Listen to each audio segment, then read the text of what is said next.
Leí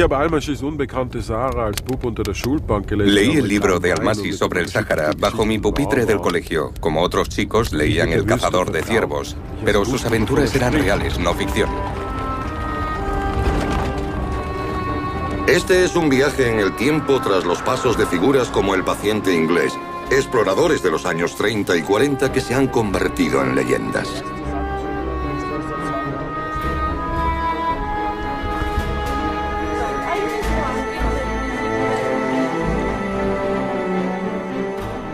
Fueron expediciones a los confines de la Tierra, por mera propaganda política, espionaje e incluso delirios racistas.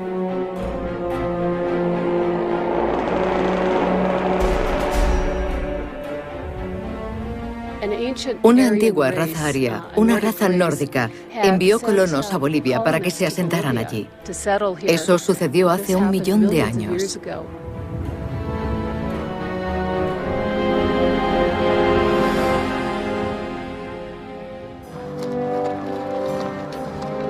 Ya fuera en Sudamérica, África o Asia durante el Tercer Reich, incluso las aventuras en lugares lejanos eran promovidas por la política y la guerra.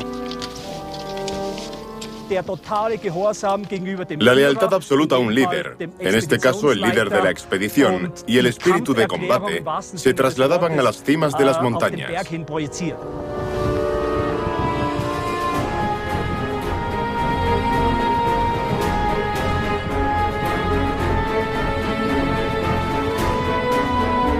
Los exploradores de Hitler.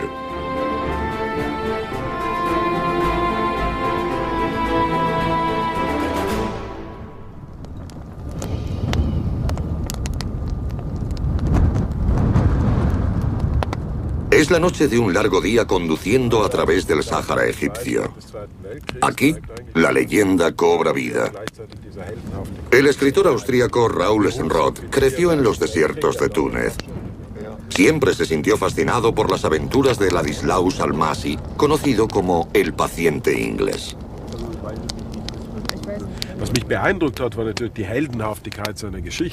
Lo que más me impresionaron fueron sus actos heroicos, como el gran explorador del mortífero desierto. Ahora me pregunto, ¿tuvo ello que ver con la confianza en sí mismo o con un exceso de seguridad, un amor por el riesgo? Cuanto más descubría de él como persona, más esquivo se volvía, más preguntas me planteaba y mayor era mi sospecha de que llevaba una doble vida. En su caso, en general y para mí personalmente, me resulta difícil discernir entre su verdadera vida y la que escenificó.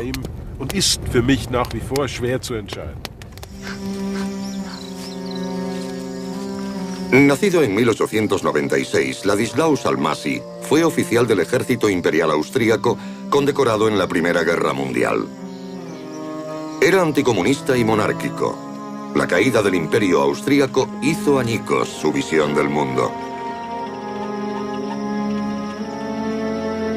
África le abre nuevas perspectivas cuando participa en varias expediciones de caza en los años 30.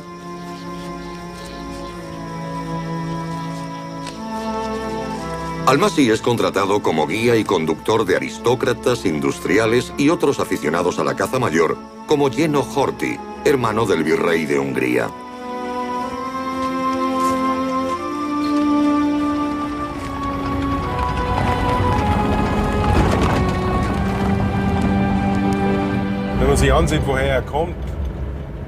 Respecto a su procedencia, su padre era húngaro, del antiguo imperio austrohúngaro, y su madre italiana.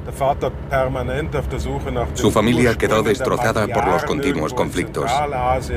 El padre de Almasi estaba obsesionado con la búsqueda de las raíces del pueblo húngaro en Asia Central y trató de inculcársela a su hijo.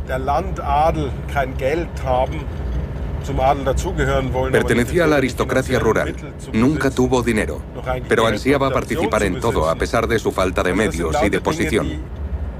Cualquier hombre se sentiría presionado por esa biografía, lo que le llevó a buscar cierto reconocimiento.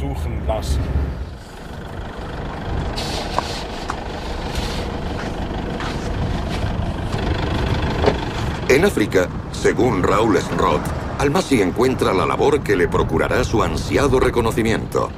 Cruzar una de las últimas zonas del mundo por explorar, el Sáhara Oriental en Egipto.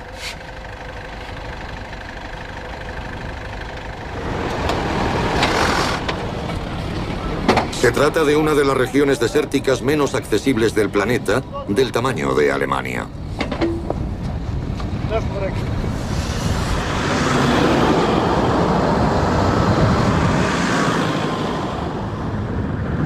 A pesar de sus 3 vehículos todoterreno totalmente equipados, Esnrod no tarda en darse cuenta de que seguir los pasos del paciente inglés es todo un desafío. Esta aventura nos lleva desde El Cairo hasta la meseta de Kilf Kebir, 2000 kilómetros al sur, cerca de la frontera egipcia con Libia y Sudán. A 5000 kilómetros se encuentra el destino de otra aventura de entreguerras, el Himalaya.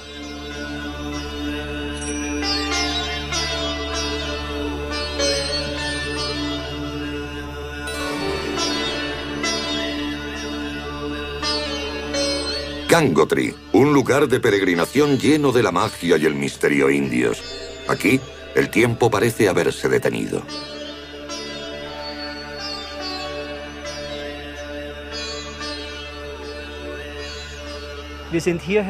Hemos venido a la cordillera de Garbal, en el Himalaya, porque está próxima a la frontera tibetana.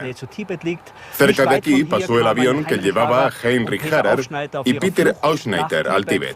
Su historia puede leerse en el bestseller de Harrer, 7 años en el Tíbet. También seguimos la pista de una interesante expedición austríaca que vino en 1938 para coronar varias cumbres por primera vez.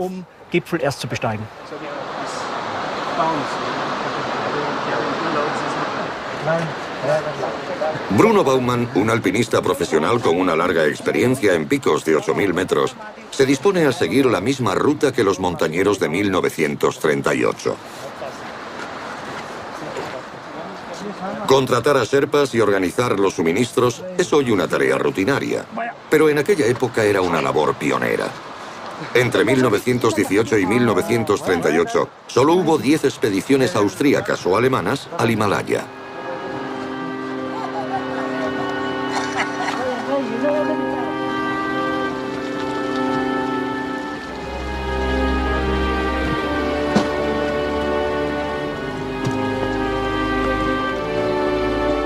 La exploración de Garbal de 3 meses de duración, dirigida por el famoso alpinista austríaco Rudolf Schwarzgruber, fue una hazaña sensacional.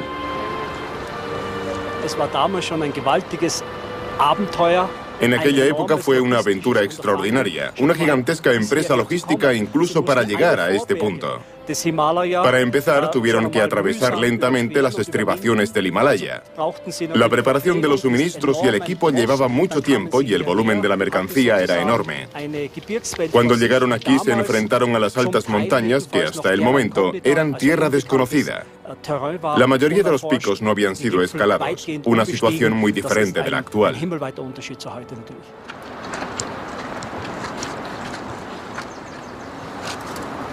Paso a paso, metro a metro, el cargamento es transportado a los campamentos de altura.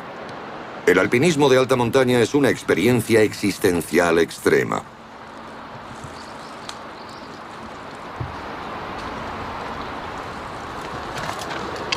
Los pioneros que llegaron entre las 2 guerras mundiales pusieron a prueba sus límites y compensaron con resistencia la falta de equipamiento y experiencia.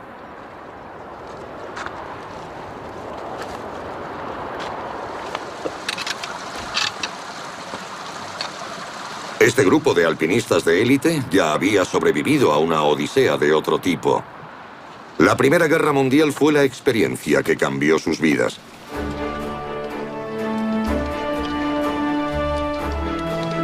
Esta generación de hombres pasó varios años en las trincheras y combatiendo en los Alpes austríacos a lo largo del Valle del Isonzo. Los años pasados en el frente militarizaron su visión del mundo. Tras perder la guerra, se volvieron vengativos y susceptibles a la ideología nacionalista y autoritaria.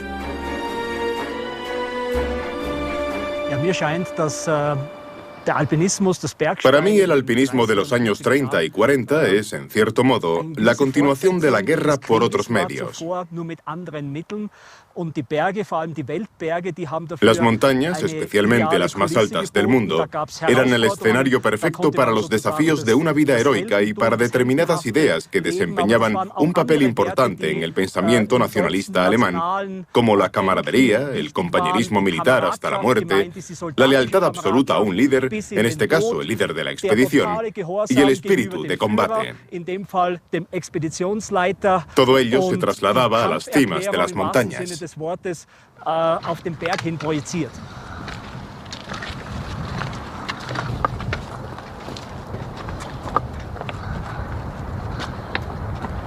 La montaña ya no representaba una experiencia romántica de naturaleza salvaje, sino una lucha política por la supervivencia.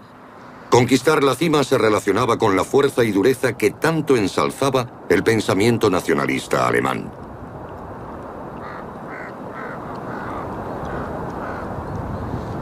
La expedición de 1938 no fue una excepción. La exploración del Garbal tenía un trasfondo político. Fue financiada por el canciller Seyss-Inquart y otros líderes nazis. El jefe de la expedición, Rudolf Schwarzgruber, dejó muy claro que se trataba de una expedición alemana, no austríaca. Nos fascinaban sus logros, especialmente a mí, y hasta cierto punto nos maravillaban los personajes y su ideología. Durante décadas fue tabú plantear las motivaciones ideológicas de los antiguos héroes, hasta que Bruno Baumann lo hizo. Y encontró hombres cultos, alpinistas extremos, motivados por la política. Sus expediciones estaban motivadas por una voluntad, autoafirmación y convicciones afines al régimen nazi.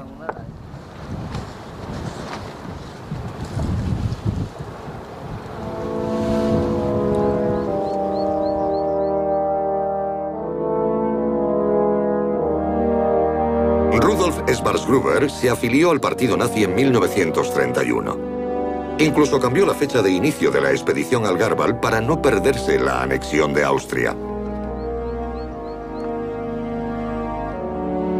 Paul Bauer, afiliado en 1933, se convirtió en líder de la Fundación Alemana del Himalaya, un grupo de élite de alpinistas nazis, y exigió que las expediciones se rigieran por principios militares.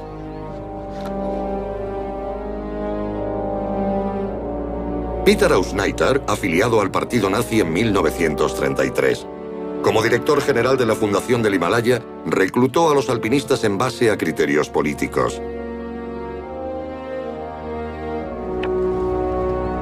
Heinrich Harrer, miembro de las SA desde 1933. Su primera ascensión de la cara norte de Leiger lo convirtió en una estrella de la propaganda nacionalsocialista y lo condujo a la Fundación del Himalaya.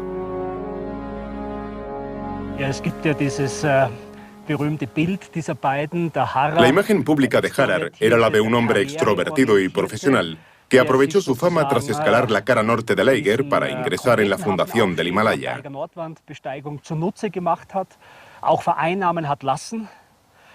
Los nazis lo utilizaron para abrir el camino hacia el Himalaya. Por el contrario, se pensaba que Peter Ausneiter era un hombre introvertido que nunca aparecía en público.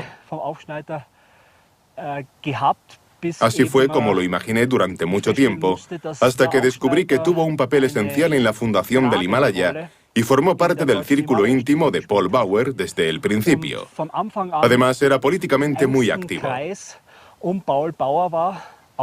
Todo esto nos lleva a pensar que estaba en armonía ideológica con los demás. No hay otra explicación posible conociendo los duros criterios que se exigían para ser aceptado en este círculo de élite. La Fundación del Himalaya decidió quién coronaría la cumbre. Los equipos austroalemanes intentaron conquistar el Nanga Parbat en 5 ocasiones.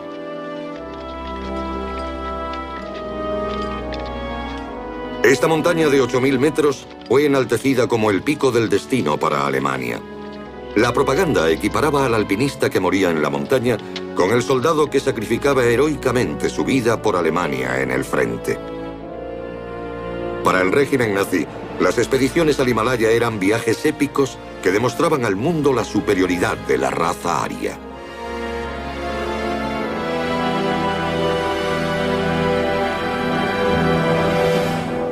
So kommen im Kampf die Hochgipfel die vornehmsten Mannestugenden zum Einsatz. Einordnung in den militärischen Geist der Gemeinschaftsleistung, Kameradschaft, Kampfesmut und selbstlose Hingabe an das Ziel.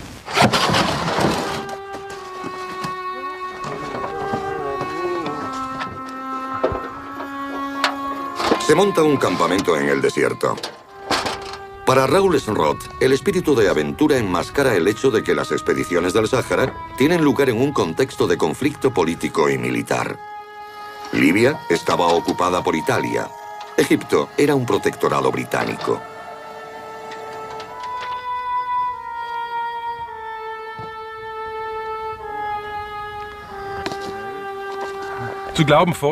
Pensar que la exploración era independiente de la política es una ingenuidad. Las fronteras africanas se trazaron arbitrariamente con una regla antes de la Primera Guerra Mundial, repartiendo los territorios entre las potencias occidentales. Tras la guerra, esas potencias coloniales reclaman su botín, y el primer paso para lograrlo es examinar las zonas inexploradas del mapa.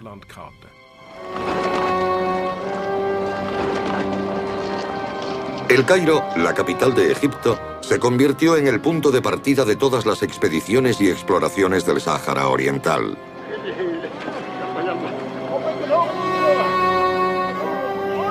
El Cairo era también un punto de encuentro de investigadores, aventureros, exploradores y espías. Hasta el día de hoy, no está claro a qué grupo pertenecía Al-Masi.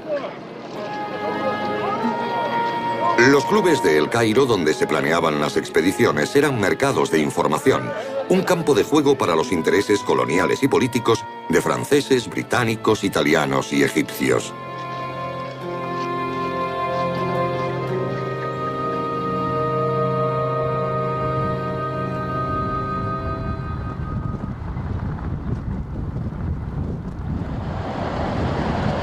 Al-Masi, el inconformista húngaro, se movía entre todos estos frentes nacionales.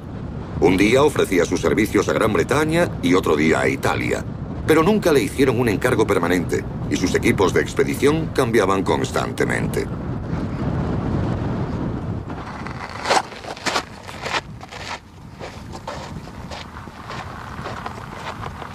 En 1932, Al-Masi llegó a Kilf Kebir, una alta meseta en el sur de Egipto.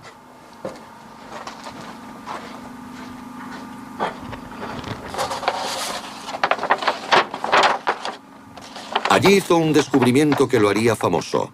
Unas pinturas rupestres prehistóricas de unos hombres nadando en medio del desierto.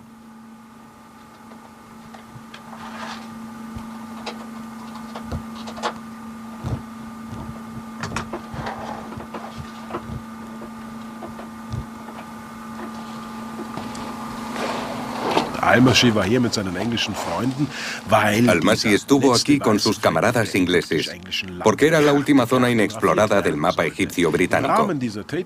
Durante una expedición, ya fuera para encontrar un lugar donde hacer sus necesidades, dormir o estirar las piernas tras un largo camino, lo primero que uno buscaba era sombra. Eso mismo buscaron los humanos hace 10.000 años, decorando estas cuevas con imágenes maravillosas que desconcertaron a Al-Masi y a sus colegas.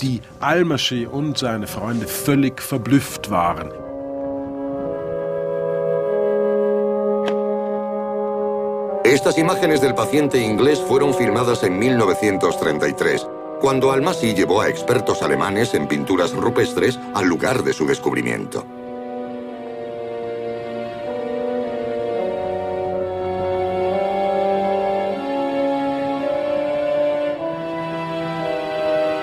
Eran etnólogos del Instituto Leo Frobenius de Frankfurt. Cada año viajaban al Sáhara para encontrar y documentar restos de asentamientos prehistóricos.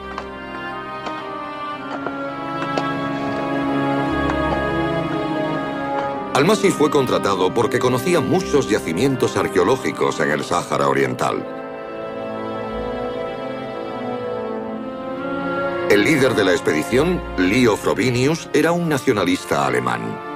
Sus patrocinadores incluían al lugarteniente de Hitler, Rudolf Hess, y al mariscal Hermann Göring. Desde el principio, Frobenius aprovechó sus contactos políticos para desarrollar sus planes. No se sabe si Almasi conocía las fuentes de financiación de Frobenius, pero lo cierto es que a esas alturas, los políticos del Tercer Reich se habían implicado en las aventuras del desierto. Ya fuera en África, Asia o Sudamérica, el régimen nazi estaba interesado en las aventuras extranjeras, especialmente las relacionadas con restos de antiguas culturas.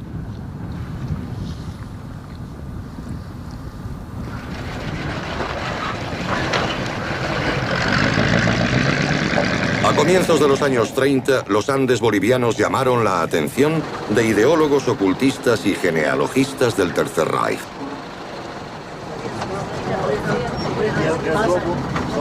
Una buena ocasión para que la prestigiosa Heather Pringle busque restos de antiguas culturas en Sudamérica. Los Andes fueron muy importantes. Los nazis pensaban que Sudamérica era una de las zonas conquistadas por los antiguos arios, que habían abandonado la Atlántida. Creían que estos se habían impuesto a los nativos, gobernándolos como jefes supremos en los Andes. Lo que de nuevo era una demostración de la supremacía de esta antigua raza aria.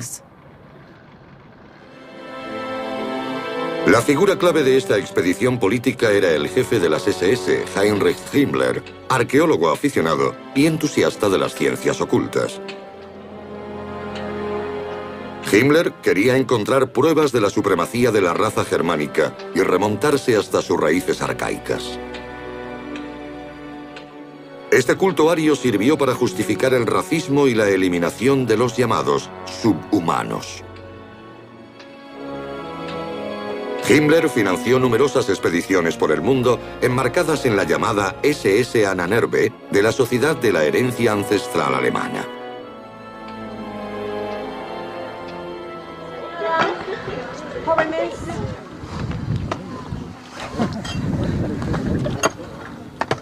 Tiwanaku, las ruinas de una antigua ciudad en Bolivia entre los Andes y el lago Titicaca, atrajo la atención de Himmler.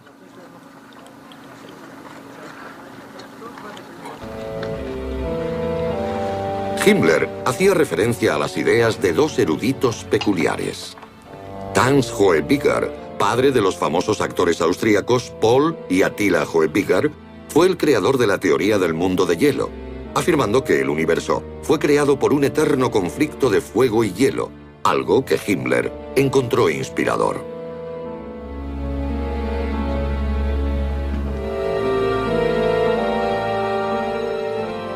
Edmund Kiss, un funcionario de la ciudad de Kassel, fue alumno de Hoebiger y autor de novelas sobre la Atlántida. Viajó a Tiwanaku en 1929 para documentar los restos de una antigua raza nórdica. Hans Hoebiger contribuyó enormemente al planteamiento de unas ideas que Kiss quiso demostrar.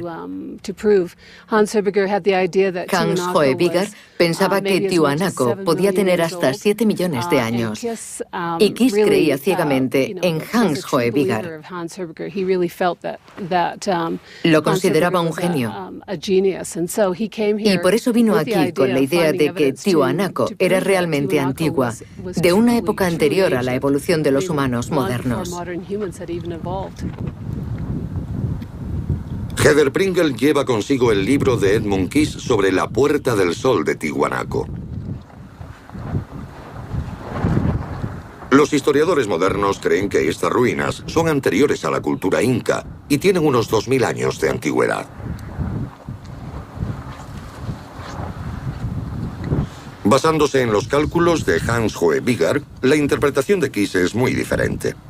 Para él, Tiwanaku es un refugio para los arios que llegaron de la Atlántida, una teoría que deleitaba a Himmler. Kiss estudió las ruinas, estudió la llamada Puerta del Sol y encontró un calendario en el yacimiento. El resultado de su interpretación fue que la ciudad había sido habitada durante millones de años. Ahora sabemos que eso no es cierto. Tiwanaku es mucho más reciente y fue fundada hacia el 400 a.C. Así que su teoría era una auténtica locura. Pero Kiss obtuvo la respuesta que buscaba examinando los restos. La línea argumentativa de Kiss se basa en la supuesta forma nórdica de estas cabezas de piedra. Le parecía inconcebible que estas esculturas hubiesen sido creadas por otros que no fueran los arios.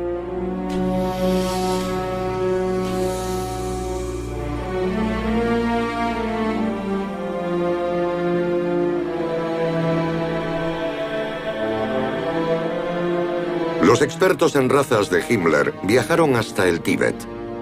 En otoño de 1938, el oficial de las SS Bruno Bigger midió a los nómadas utilizando los mismos métodos que se aplicaban en Europa para distinguir a los subhumanos de los arios.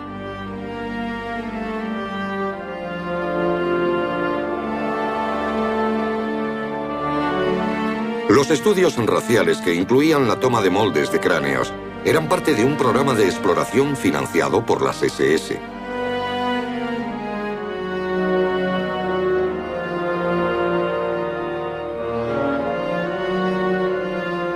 Esta expedición de Calcuta a Lhasa, capital del Tíbet, duró más de un año.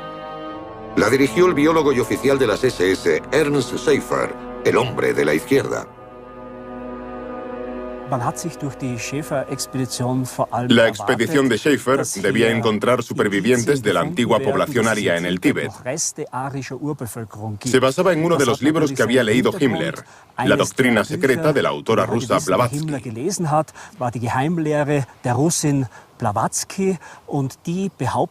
Ella afirmaba que la Atlántida había existido realmente. Una ciudad con una población muy desarrollada, con poderes sobrenaturales. Según su teoría, se hundió en el mar, pero parte de la población sobrevivió.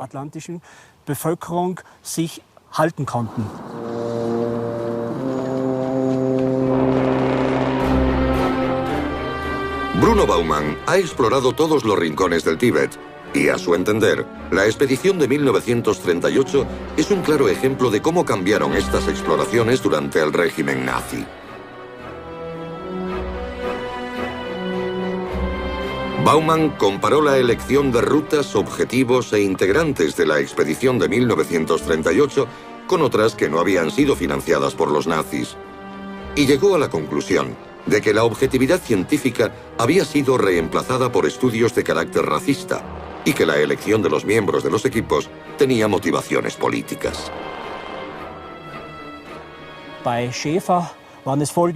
En el caso de Schaefer, los criterios eran, y cito textualmente, no olvidar nunca que cada miembro del equipo es un representante de la filosofía nacionalsocialista. Sigo leyendo. Obediencia incondicional al líder de equipo. Y continúa. Sin retirar jamás la barrera natural existente entre las demás razas extranjeras, pero sin tratarlos como humanos de segunda clase. Este último punto es especialmente válido para el explorador de razas, de forma que no se le impida el acceso a los pueblos de otras razas y a sus almas.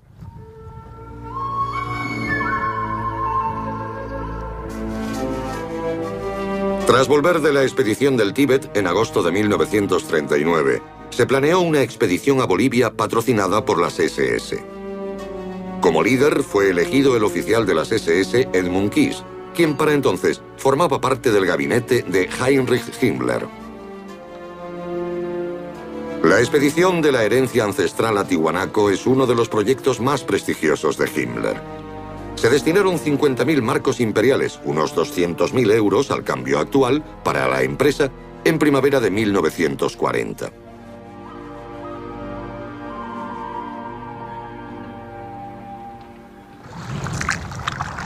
El plan era explorar toda la región en torno al lago Titicaca con arqueólogos, geólogos, botánicos y topógrafos. El equipo de expertos incluía a un explorador africano y a un alpinista de la Fundación del Himalaya. La expedición iba equipada con un avión de vigilancia y un hidroplano. El plan nunca se llevó a cabo. La Segunda Guerra Mundial puso fin a todos los proyectos de exploración. Los aventureros de Bolivia son reclutados por el ejército.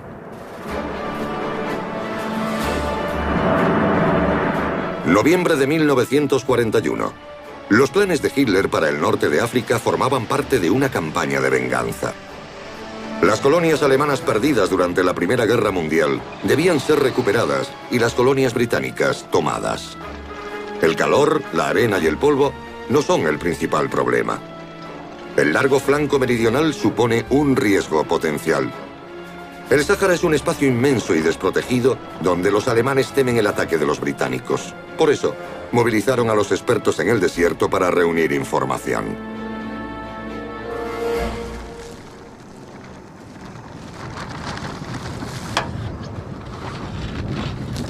Raoul Senrod y Tarek El Mahdi buscan restos de esos comandos especiales en el Sáhara Oriental de Egipto. La primera reliquia de guerra que encuentran es un viejo camión. Marcan la posición de su hallazgo con GPS.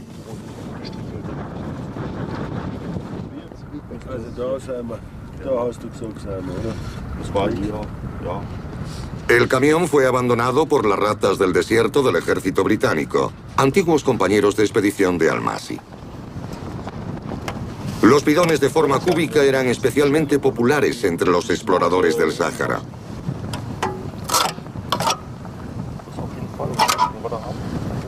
Almasi también los utilizaba, como muestran las fotografías históricas. Die Malmaschine da natürlich drauf. Auch da wieder, aber vor allen Dingen die gleichen Kanister wie eben.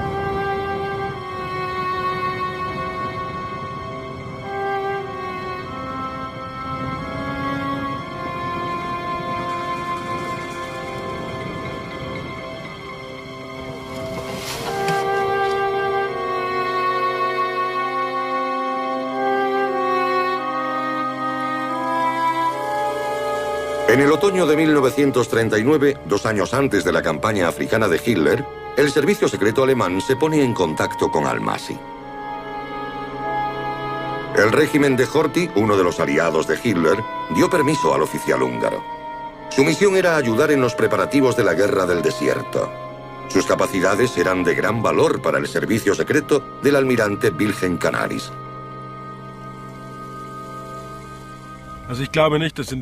No creo que regresar al desierto fuera la principal motivación de Almasi cuando se presentó ante Canaris para hacerse cargo de un comando especial del servicio secreto. Obviamente se trataba del código de honor de un soldado profesional. Hungría, con su régimen autoritario, no era muy diferente del Imperio Austrohúngaro. El almirante Horthy era un héroe de la Primera Guerra Mundial, igual que Almasi. Las convicciones políticas de ambos eran de extrema derecha, por lo que unirse al servicio de inteligencia no fue más que un pequeño paso. Los servicios secretos eran como un juego de aventuras para Boy Scout creciditos.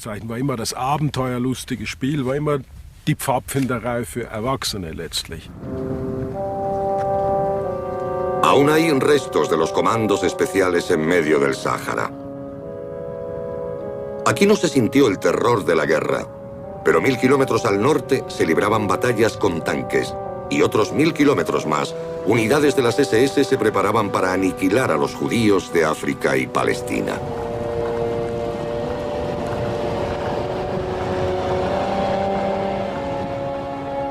Según los planes de Hitler, las divisiones del ejército debían avanzar hacia el este desde África y la Unión Soviética para ocupar las colonias británicas. El único requisito previo era la caída de Stalingrado. En una ofensiva a través del Cáucaso, Stalingrado debía ser atacado desde el sur. La operación Edelweiss era una misión suicida. Avanzar cientos de kilómetros a través del Cáucaso bajo un clima extremo y combatir a 4000 metros de altitud. Aquí se desplegó la élite de alpinistas de los años 40. Casualmente todos los pioneros del Himalaya habían tenido su primera experiencia expedicionaria en el Cáucaso.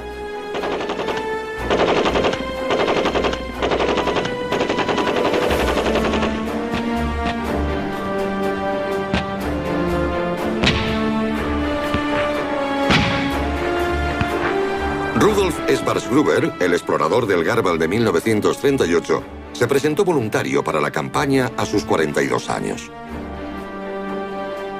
Paul Bauer, el creador de la fundación del Himalaya, recibió el mando de un batallón de alta montaña. Para el veterano de la Primera Guerra Mundial y promotor del alpinismo militar, la guerra en el hielo era pura rutina. Para él, la actitud política y los logros en la montaña estaban estrechamente ligados.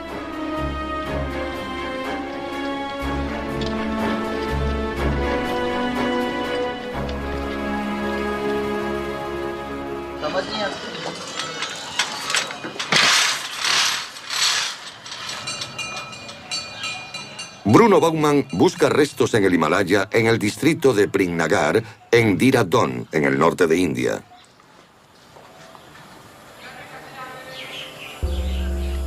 Bruno Baumann sigue los pasos de dos austríacos que se convirtieron en prisioneros de guerra tras su expedición de 1939 al Nanga Parbat.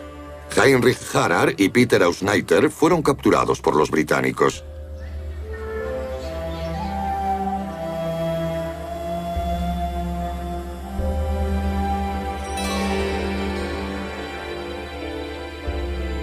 Esto es lo que queda del campo de prisioneros en el que estuvieron internados Harrar y Ausneiter entre 1941 y 1944, antes de que consiguieran escapar al Tíbet. En un monasterio de una comunidad de exiliados tibetanos en Dehradun, Bruno Baumann visita a un importante testigo de su histórica fuga, George Sarong, de 90 años.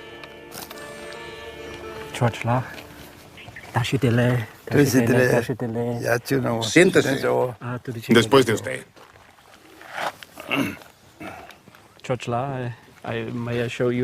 George, me gustaría mostrarle este álbum con viejas fotografías históricas.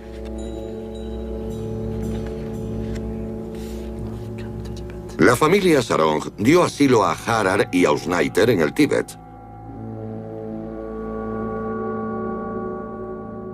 Fue deseo de mis padres ayudarles.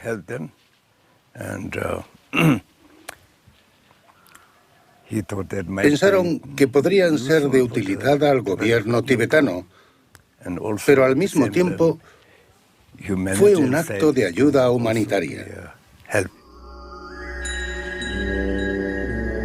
Peter Ausneiter y Heinrich Harrar tuvieron la suerte de contar con la amistad de la familia de George Sarong. Su clan era uno de los más importantes del antiguo Tíbet, lo bastante poderoso para desafiar a las autoridades del Imperio Británico. Los británicos solicitaron al gobierno del Tíbet su extradición a India, pero fue denegada.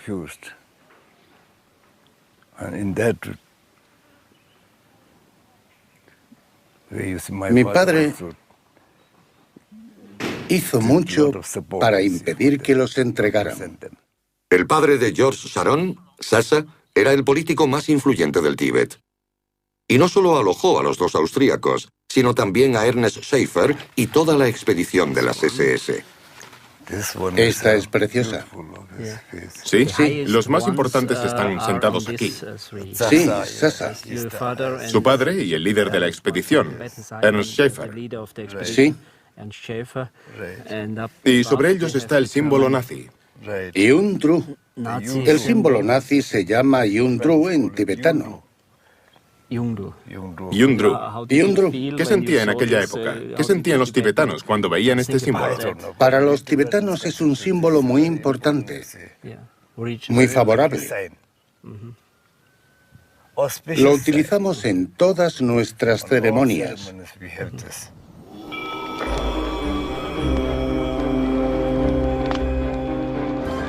Unidos bajo un mismo símbolo, Oriente y Occidente bajo la esvástica.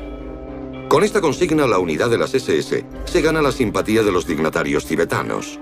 En consecuencia, el regente de Lhasa felicitó a Hitler.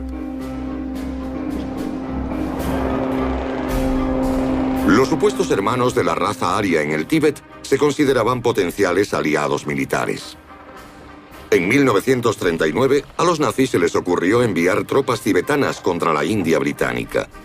El desarrollo de la guerra impidió la realización de esos planes.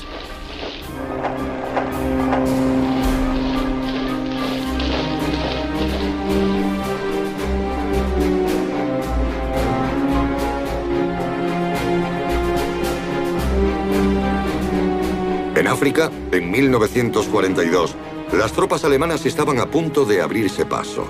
Almasi les prestaba ayuda con su espectacular operación secreta denominada Salam.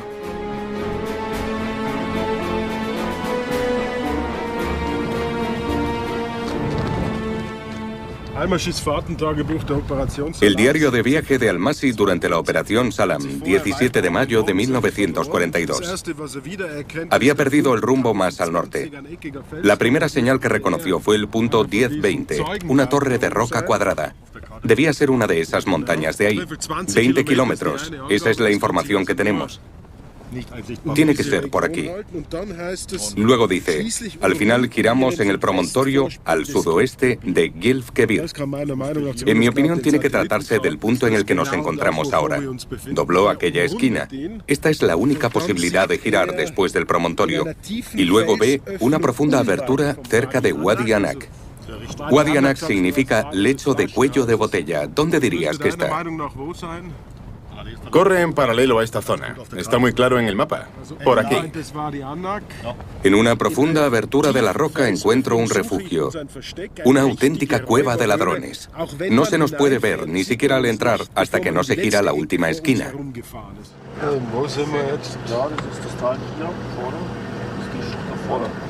La cueva de ladrones es el lugar clave de la Operación Salam.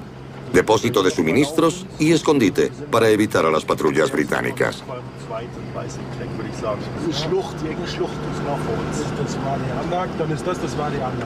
Utilizando el diario, mapas militares e imágenes por satélite, Raoul Senrod y Tarek El Mahdi intentan encontrar el campamento.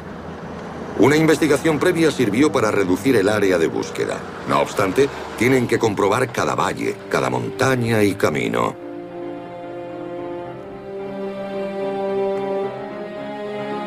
$4.000 kilómetros a través del desierto, desde Libia, ocupada por Italia, hasta el Nilo, atravesando territorio británico.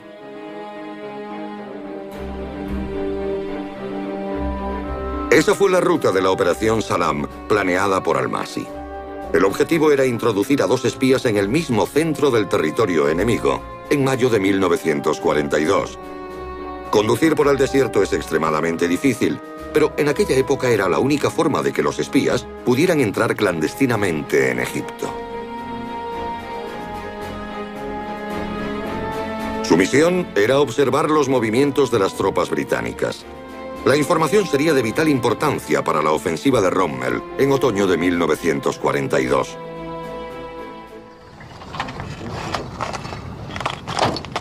Pasan las horas y hasta el momento la búsqueda de la cueva y el vehículo que dejaron atrás no ha dado fruto.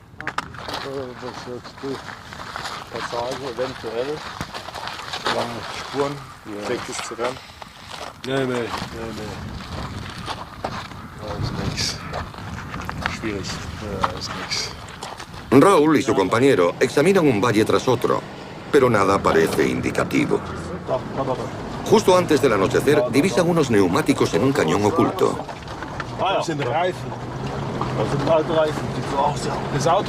Neumáticos.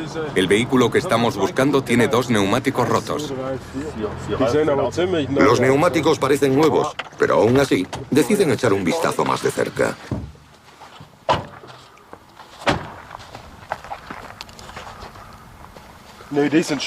No, son viejos. ¿Dónde han sido fabricados? Firestone. ¿Sabes lo que ponían los Bedford?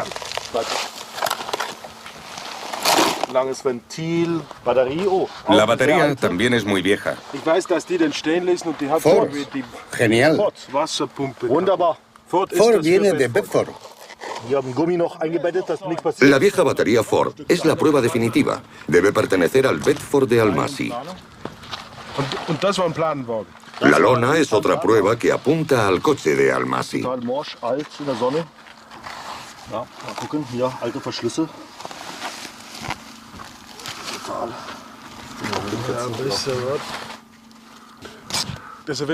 Si el coche ya no está, es porque una patrulla británica lo encontró, lo reparó y se lo llevó.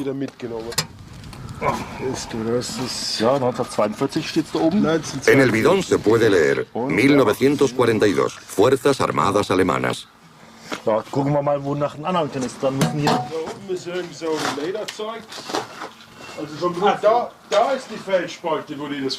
Esta es la cueva en la que se ocultaron. Obviamente esta es la abertura en la roca. No podrían haber encontrado nada mejor.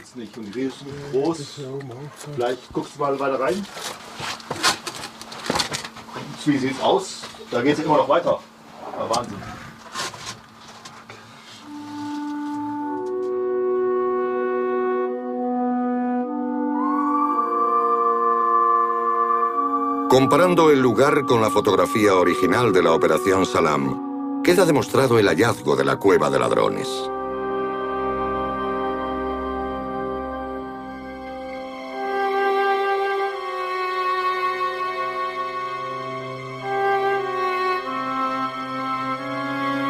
Gracias al clima del desierto, estos restos de la Segunda Guerra Mundial se han conservado durante casi 70 años.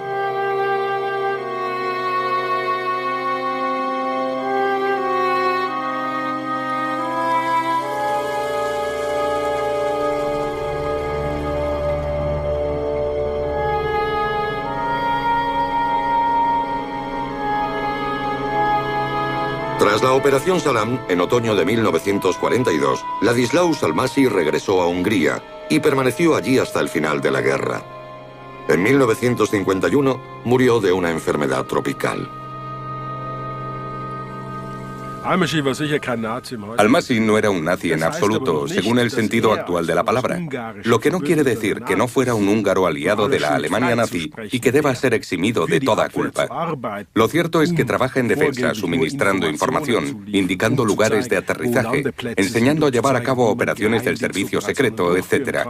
Eso no lo exculpa de su participación en el horror nazi.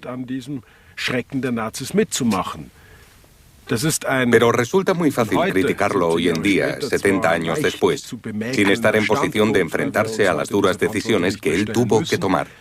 Aún así, eso no lo convierte en inocente, fue un colaborador.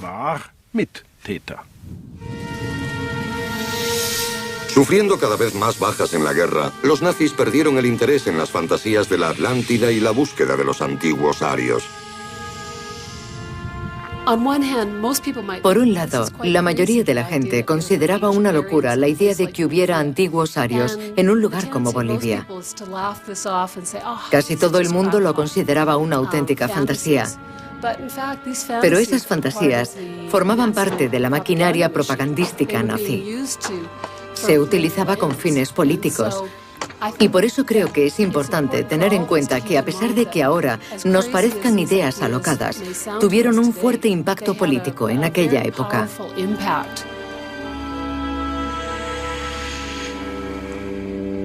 El alpinista pionero Rudolf Schwarzgruber murió en combate en el Cáucaso en 1943.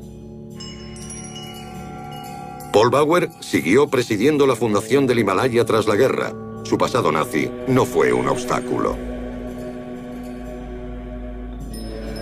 Autsneiter y Harrar se hicieron famosos con su libro 7 años en el Tíbet. Ambos rentabilizaron la fama del Dalai Lama encubriendo su pasado nazi.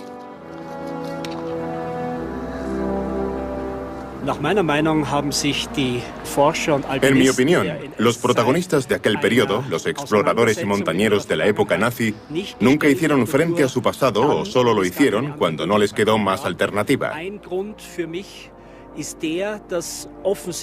Solo puedo suponer sus motivos.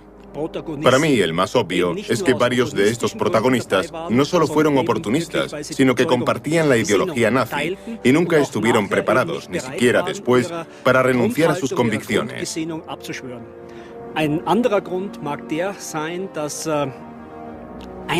Otro motivo podría ser que varios de estos alpinistas y exploradores se hicieron muy famosos y se convirtieron en figuras públicas, negándose a enfrentarse a su pasado, ya que eso podía arrojar una sombra sobre sus brillantes biografías.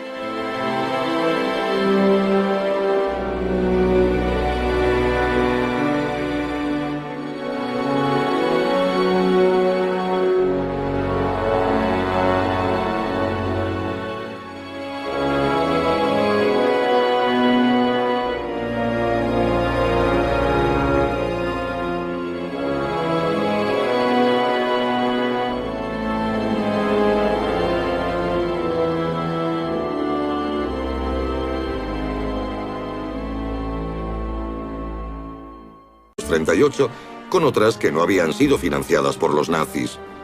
Y llegó a la conclusión de que la objetividad científica había sido reemplazada por estudios de carácter racista y que la elección de los miembros de los equipos tenía motivaciones políticas.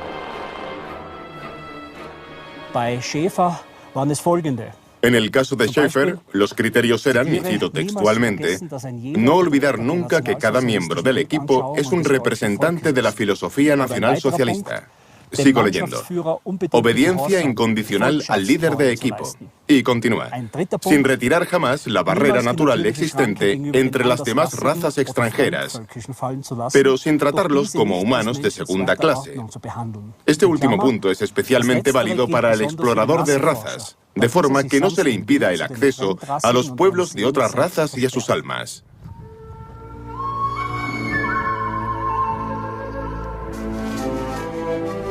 Tras volver de la expedición del Tíbet en agosto de 1939, se planeó una expedición a Bolivia patrocinada por las SS. Como líder fue elegido el oficial de las SS Edmund Kiss, quien para entonces formaba parte del gabinete de Heinrich Himmler. La expedición de la herencia ancestral a Tiwanaku es uno de los proyectos más prestigiosos de Himmler. Se destinaron 50.000 marcos imperiales, unos 200.000 euros al cambio actual, para la empresa en primavera de 1940.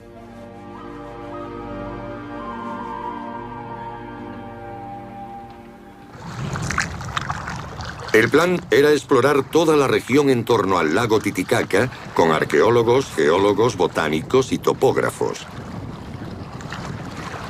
El equipo de expertos incluía a un explorador africano y a un alpinista de la Fundación del Himalaya. La expedición iba equipada con un avión de vigilancia y un hidroplano. El plan nunca se llevó a cabo. La Segunda Guerra Mundial puso fin a todos los proyectos de exploración. Los aventureros de Bolivia son reclutados por el ejército.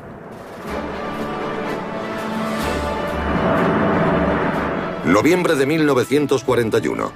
Los planes de Hitler para el norte de África formaban parte de una campaña de venganza. Las colonias alemanas perdidas durante la Primera Guerra Mundial debían ser recuperadas y las colonias británicas tomadas. El calor, la arena y el polvo no son el principal problema. El largo flanco meridional supone un riesgo potencial. El Sáhara es un espacio inmenso y desprotegido donde los alemanes temen el ataque de los británicos. Por eso, movilizaron a los expertos en el desierto para reunir información.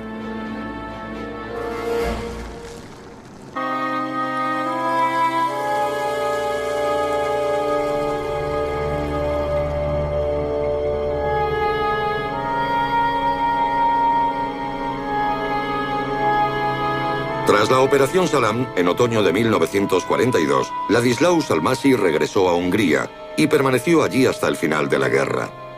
En 1951 murió de una enfermedad tropical. Almasi no era un nazi en absoluto, según el sentido actual de la palabra, lo que no quiere decir que no fuera un húngaro aliado de la Alemania nazi y que deba ser eximido de toda culpa. Lo cierto es que trabaja en defensa, suministrando información, indicando lugares de aterrizaje, enseñando a llevar a cabo operaciones del servicio secreto, etc.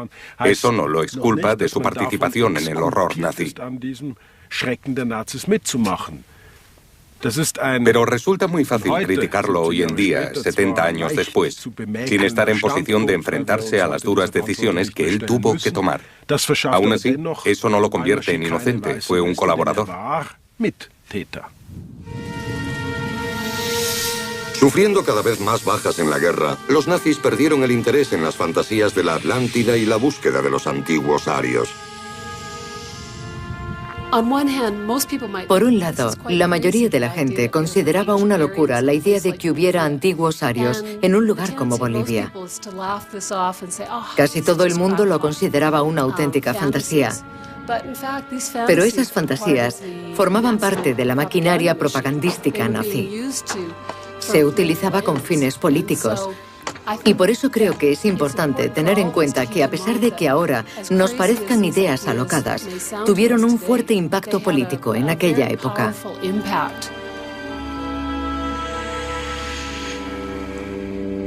El alpinista pionero Rudolf Schwarzgruber murió en combate en el Cáucaso en 1943. Paul Bauer siguió presidiendo la fundación del Himalaya tras la guerra. Su pasado nazi no fue un obstáculo. Autsneiter y Harrar se hicieron famosos con su libro 7 años en el Tíbet. Ambos rentabilizaron la fama del Dalai Lama encubriendo su pasado nazi.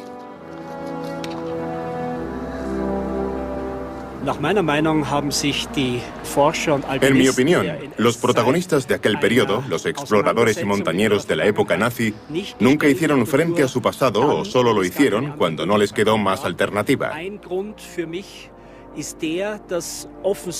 Solo puedo suponer sus motivos. Para mí, el más obvio es que varios de estos protagonistas no solo fueron oportunistas, sino que compartían la ideología nazi. Mismos métodos que se aplicaban en Europa para distinguir a los subhumanos de los arios.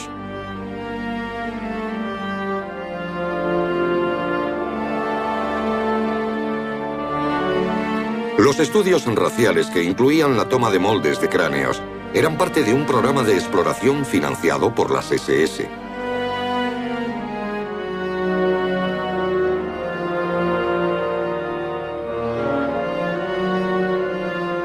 Esta expedición de Calcuta a Lhasa, capital del Tíbet, duró más de un año. La dirigió el biólogo y oficial de las SS, Ernst Schaefer, el hombre de la izquierda. La expedición de Schaefer debía encontrar supervivientes de la antigua población aria en el Tíbet. Se basaba en uno de los libros que había leído Himmler, La doctrina secreta de la autora rusa Blavatsky.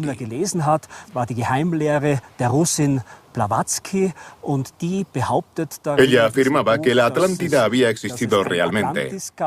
Una ciudad con una población muy desarrollada, con poderes sobrenaturales. Según su teoría, se hundió en el mar, pero parte de la población sobrevivió.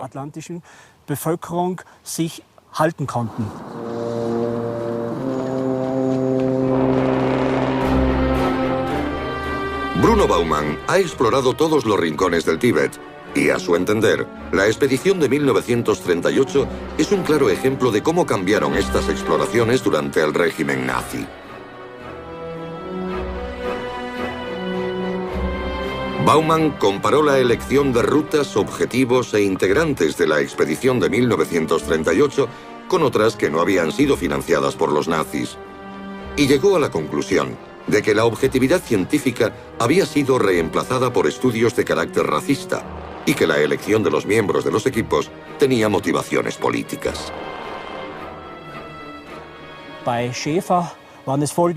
En el caso de Schaefer, los criterios eran, y cito textualmente, no olvidar nunca que cada miembro del equipo es un representante de la filosofía nacionalsocialista.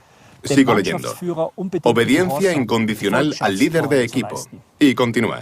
Sin retirar jamás la barrera natural existente entre las demás razas extranjeras, pero sin tratarlos como humanos de segunda clase. Este último punto es especialmente válido para el explorador de razas, de forma que no se le impida el acceso a los pueblos de otras razas y a sus almas.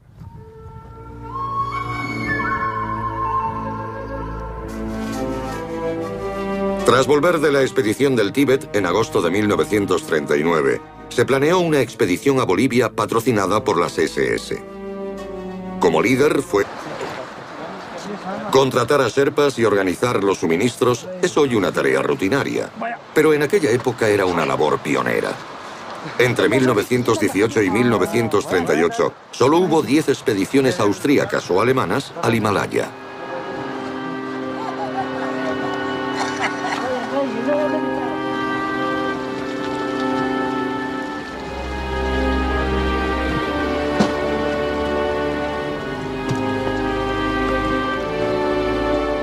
La exploración de Garwald de 3 meses de duración, dirigida por el famoso alpinista austríaco Rudolf Schwarzgruber, fue una hazaña sensacional.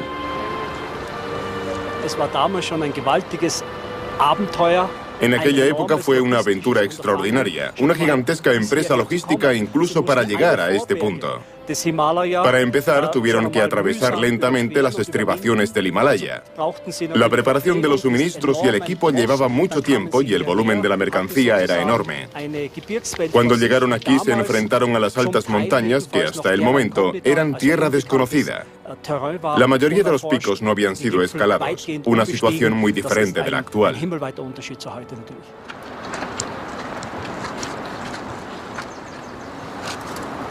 Paso a paso, metro a metro, el cargamento es transportado a los campamentos de altura.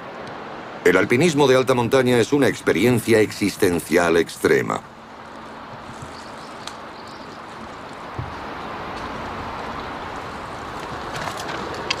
Los pioneros que llegaron entre las 2 guerras mundiales pusieron a prueba sus límites y compensaron con resistencia la falta de equipamiento y experiencia.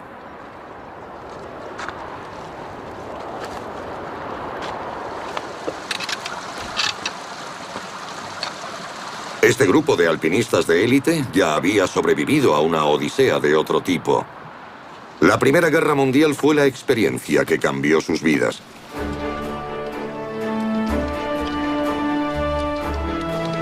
Esta generación de hombres pasó varios años en las trincheras y combatiendo en los Alpes austríacos a lo largo del Valle del Isonzo.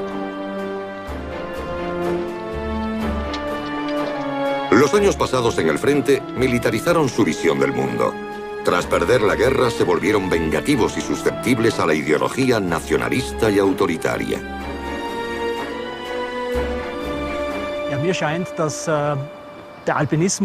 Para mí, el alpinismo de los años 30 y 40 es, en cierto modo, la continuación de la guerra por otros medios.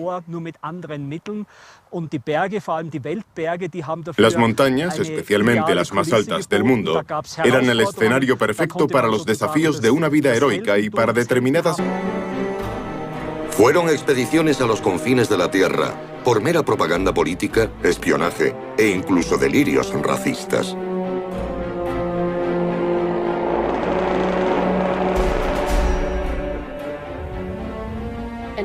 Una antigua raza aria, una raza nórdica, envió colonos a Bolivia para que se asentaran allí. Eso sucedió hace 1 millón de años.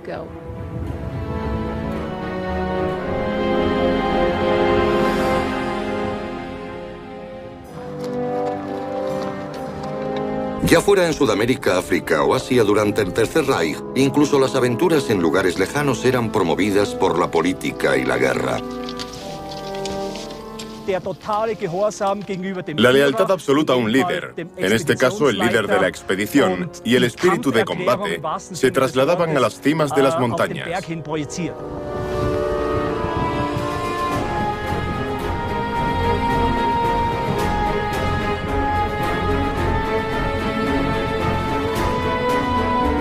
Los exploradores de Hitler.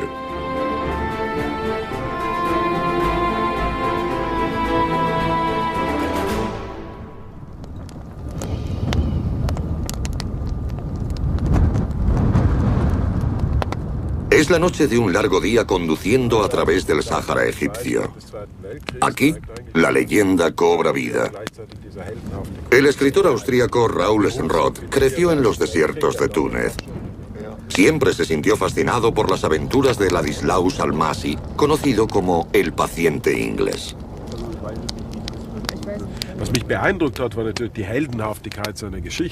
Lo que más me impresionaron fueron sus actos heroicos, como el gran explorador del mortífero desierto. Ahora me pregunto, ¿tuvo ello que ver con la confianza en sí mismo o con un exceso de seguridad, un amor por el riesgo? Cuanto más descubría de él como persona, más esquivo se volvía, más preguntas me planteaba y mayor era mi sospecha de que llevaba una doble vida.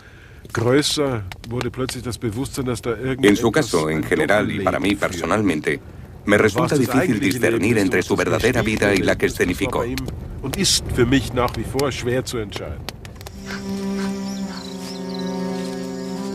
Nacido en 1896, Ladislaus Almasi fue oficial del ejército imperial austríaco condecorado en la Primera Guerra Mundial.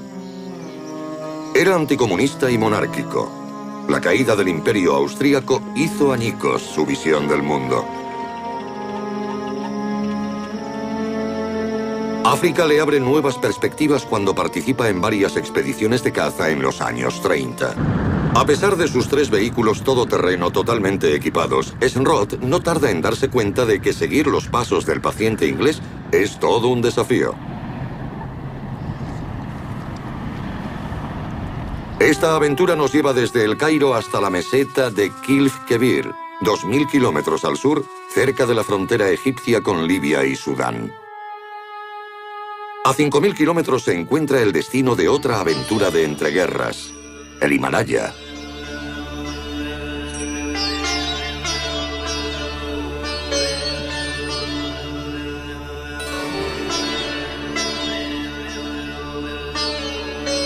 Gangotri, un lugar de peregrinación lleno de la magia y el misterio indios. Aquí, el tiempo parece haberse detenido.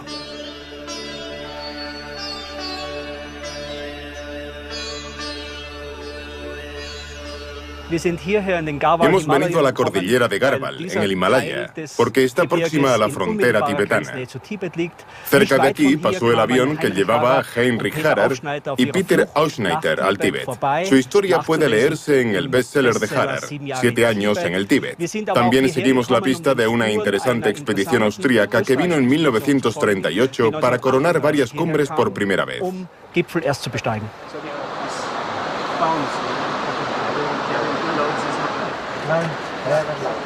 Bruno Baumann, un alpinista profesional con una larga experiencia en picos de 8000 metros, se dispone a seguir la misma ruta que los montañeros de 1938. Contratar a sherpas y organizar los suministros es hoy una tarea rutinaria, pero en aquella época era una labor pionera. Entre 1918 y 1938, solo hubo 10 expediciones austríacas o alemanas al Himalaya.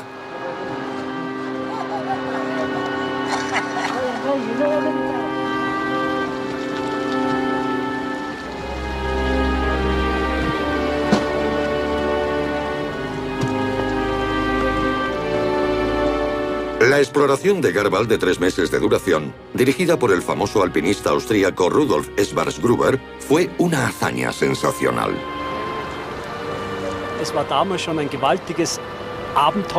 En aquella época fue una aventura extraordinaria, una gigantesca empresa logística incluso para llegar a este punto. Para empezar, tuvieron que atravesar lentamente las estribaciones del Himalaya. La preparación de los suministros y el equipo llevaba mucho tiempo y el volumen de la mercancía era enorme. Cuando llegaron aquí se enfrentaron a las altas montañas que hasta el momento eran tierra desconocida. La mayoría de los picos no habían sido escalados, una situación muy diferente de la actual.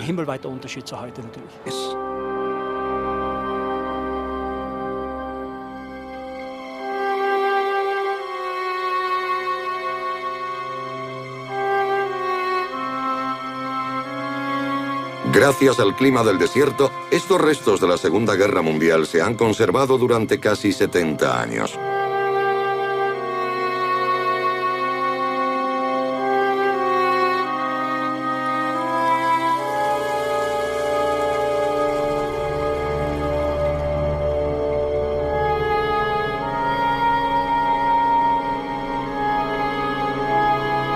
Tras la Operación Salam, en otoño de 1942, Ladislaus Almasi regresó a Hungría y permaneció allí hasta el final de la guerra.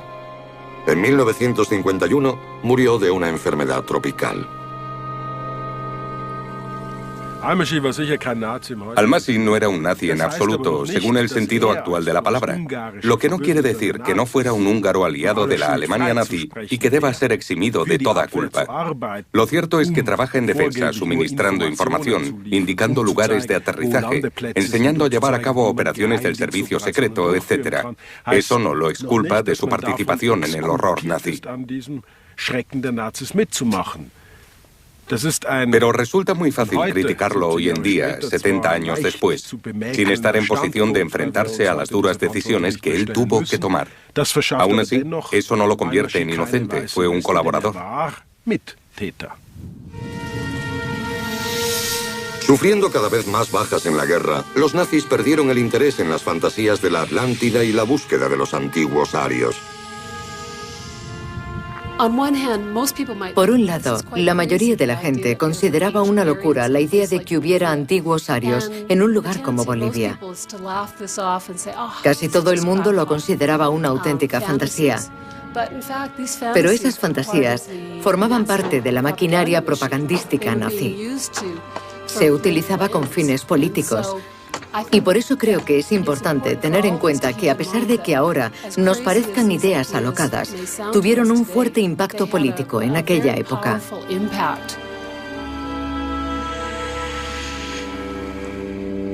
El alpinista pionero Rudolf Schwarzgruber murió en combate en el Cáucaso en 1943. Paul Bauer siguió presidiendo la fundación del Himalaya tras la guerra. Su pasado nazi no fue un obstáculo. Autsneiter y Harrar se hicieron famosos con su libro 7 años en el Tíbet. Ambos rentabilizaron la fama del Dalai Lama encubriendo su pasado nazi. O Titicaca, con arqueólogos, geólogos, botánicos y topógrafos. El equipo de expertos incluía a un explorador africano y a un alpinista de la fundación del Himalaya. La expedición iba equipada con un avión de vigilancia y un hidroplano. El plan nunca se llevó a cabo. La Segunda Guerra Mundial puso fin a todos los proyectos de exploración. Los aventureros de Bolivia son reclutados por el ejército.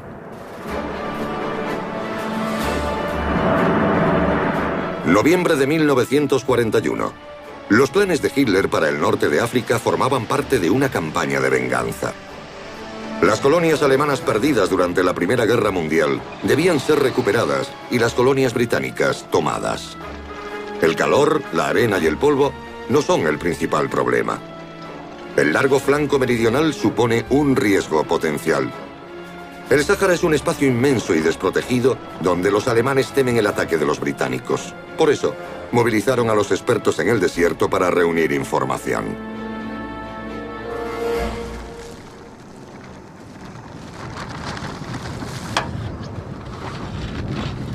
Raúl Senrod y Tarek El Mahdi buscan restos de esos comandos especiales en el Sáhara Oriental de Egipto.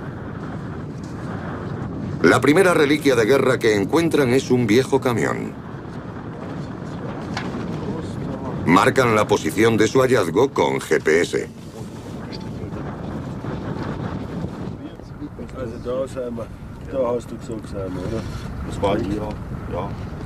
El camión fue abandonado por las ratas del desierto del ejército británico, antiguos compañeros de expedición de Almasi. Los bidones de forma cúbica eran especialmente populares entre los exploradores del Sáhara.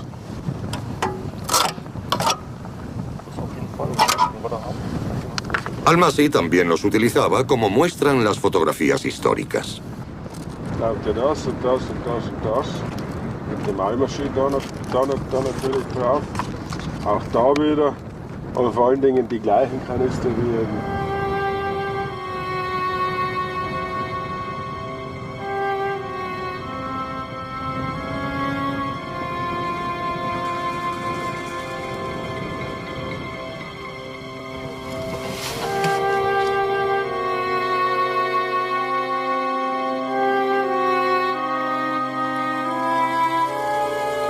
En el otoño de 1939, 2 años antes de la campaña africana de Hitler, el servicio secreto alemán se pone en contacto con Almasi.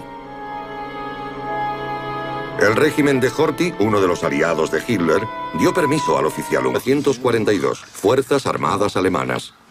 So, gucken wir mal, wo nach dem anderen Kanister müssen hier. Da unten ist irgend so ein Lederzeug. Also so, da ist die Felsspalte, wo die das versteckt haben. Esta es la cueva en la que se ocultaron. Ja, also das ist eindeutig die Felsspalte, wo die Wasser beziehen. Obviamente esta es la abertura en la roca. Ist ja wirklich No podrían haber encontrado nada mejor. Vielleicht guckst du mal weiter rein. Wie sieht's aus? Da geht's ja immer noch weiter. Ja, Wahnsinn.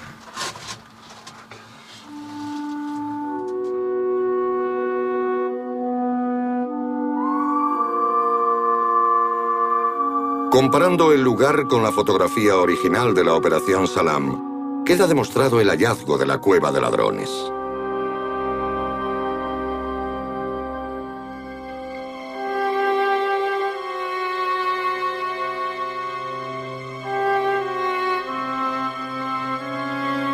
Gracias al clima del desierto, estos restos de la Segunda Guerra Mundial se han conservado durante casi 70 años.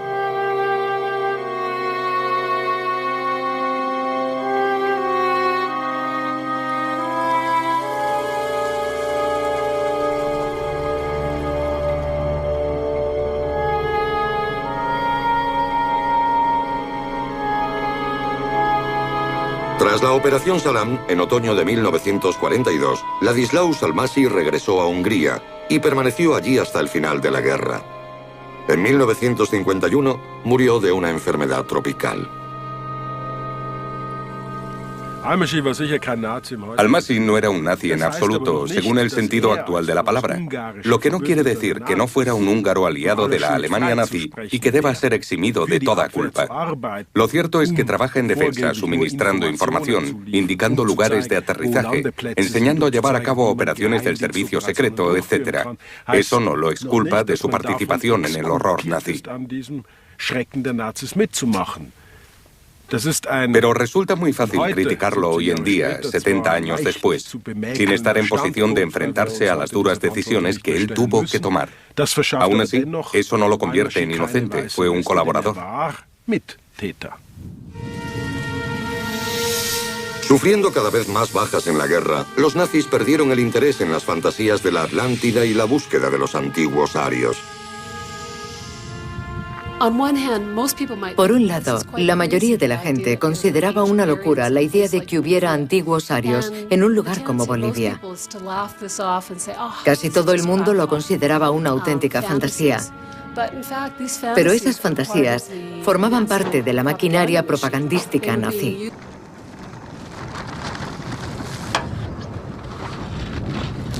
Raúl Senrod y Tarek El Mahdi buscan restos de esos comandos especiales en el Sáhara Oriental de Egipto.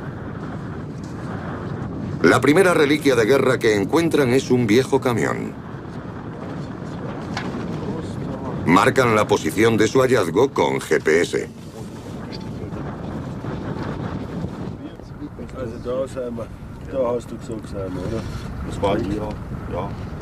El camión fue abandonado por las ratas del desierto del ejército británico, antiguos compañeros de expedición de Almasi. Los bidones de forma cúbica eran especialmente populares entre los exploradores del Sáhara.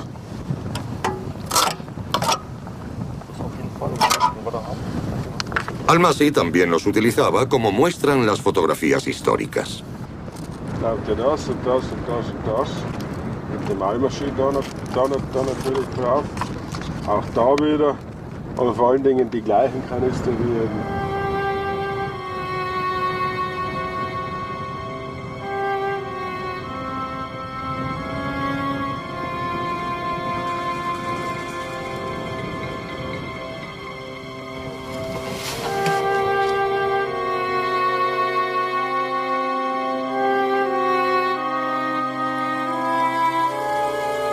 En el otoño de 1939, 2 años antes de la campaña africana de Hitler, el servicio secreto alemán se pone en contacto con Almasi. El régimen de Horthy, uno de los aliados de Hitler, dio permiso al oficial húngaro. Su misión era ayudar en los preparativos de la Guerra del Desierto. Sus capacidades eran de gran valor para el servicio secreto del almirante Wilhelm Canaris.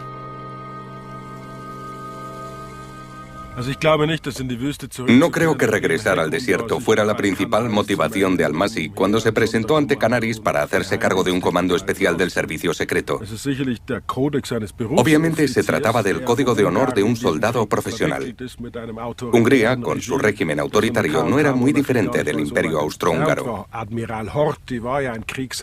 El almirante Horthy era un héroe de la Primera Guerra Mundial, igual que Almasi. Las convicciones políticas de ambos eran de extrema derecha, por lo que unirse al servicio de inteligencia no fue más que un pequeño paso. Los servicios secretos eran como un juego de aventuras para Boy Scout creciditos.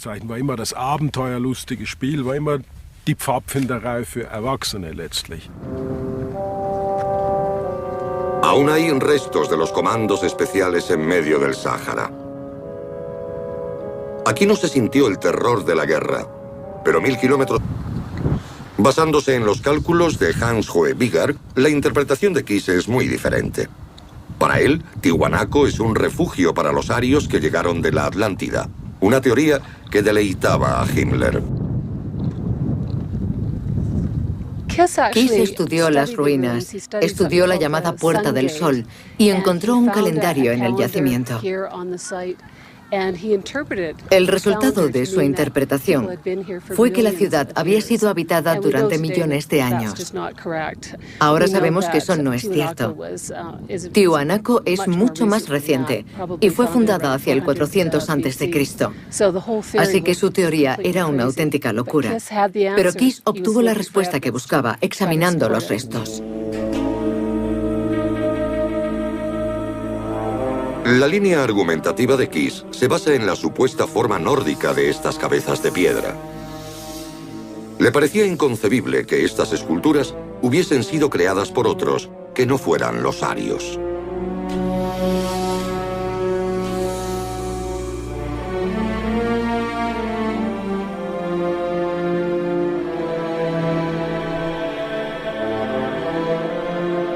Los expertos en razas de Himmler viajaron hasta el Tíbet.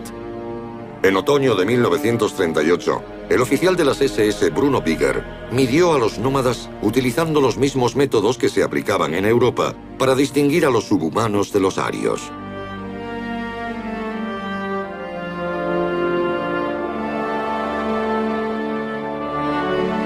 Los estudios raciales que incluían la toma de moldes de cráneos eran parte de un programa de exploración financiado por las SS.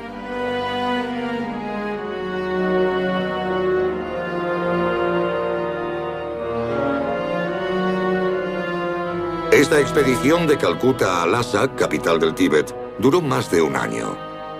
La dirigió el biólogo y oficial de las SS, Ernst Schaefer, el hombre de la izquierda.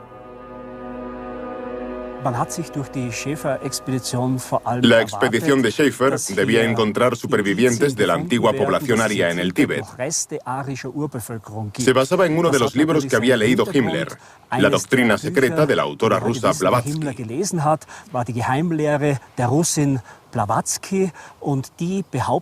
Ella afirmaba que la Atlántida había existido realmente. Una ciudad con una población muy desarrollada, con poderes sobrenaturales. Según su teoría, se hundió en el mar, pero parte de la población sobrevivió.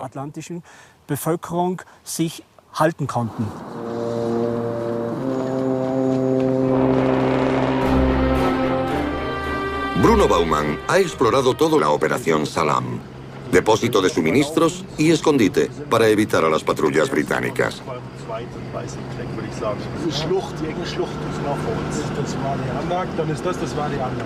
Utilizando el diario, mapas militares e imágenes por satélite, Raoul Senroth y Tarek El Mahdi intentan encontrar el campamento.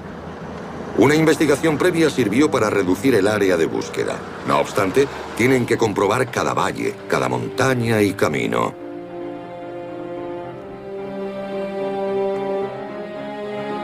...4.000 kilómetros a través del desierto, desde Libia, ocupada por Italia, hasta el Nilo, atravesando territorio británico.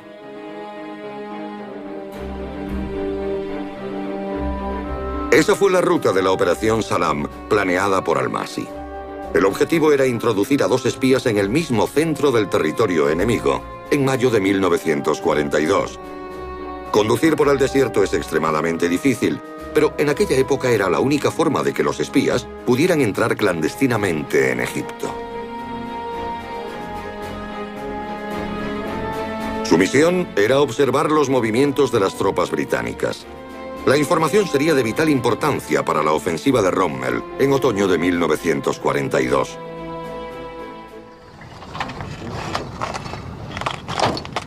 Pasan las horas y hasta el momento la búsqueda de la cueva y el vehículo que dejaron atrás no ha dado fruto.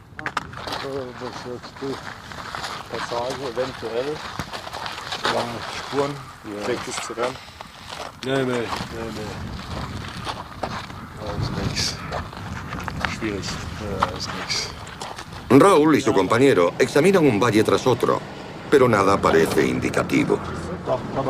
Justo antes del anochecer, divisan unos neumáticos en un cañón oculto.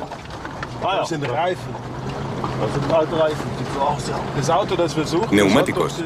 El vehículo que estamos buscando tiene 2 neumáticos rotos. Los neumáticos parecen nuevos, pero aún así deciden echar un vistazo más de cerca.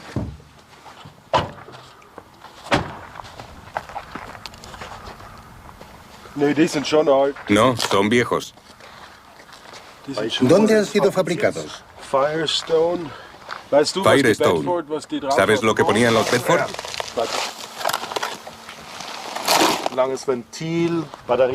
La batería también es muy vieja. Ford. Genial. Ford viene de Bedford. La vieja batería Ford es la prueba definitiva. Debe pertenecer al Bedford de Almasi. La lona es otra prueba que apunta al coche de Almasi.